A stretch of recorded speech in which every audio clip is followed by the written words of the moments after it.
Hi guys, welcome back to my channel. Sa mga hindi pa nakakakilala sa akin, ako nga pala si Eric.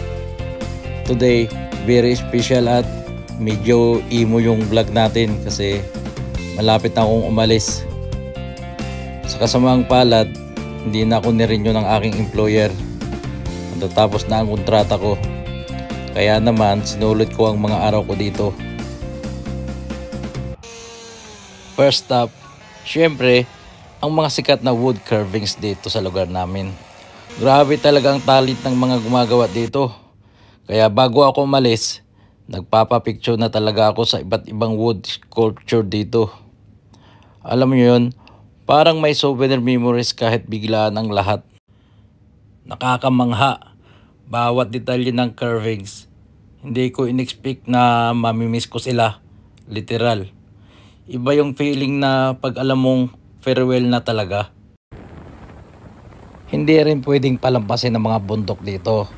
Kaya tara na guys, samahan nyo akong mag-video sa mga paborito kong spot. Ito yung isa sa pinaka namimiss ko. Yung katahimikan at ganda ng paligid. Sobrang refreshing at nakakawala ng stress.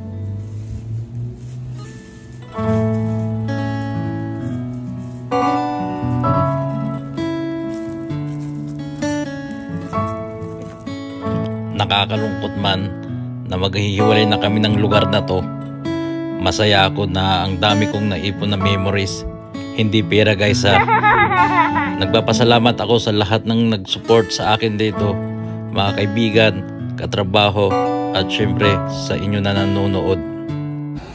Sana kahit palis na ako, hindi pa rin dito nagtatapos ang stories natin. Salamat guys. God bless. Salamat wood carvings, salamat bundok, salamat Chitwin. Paalam for now.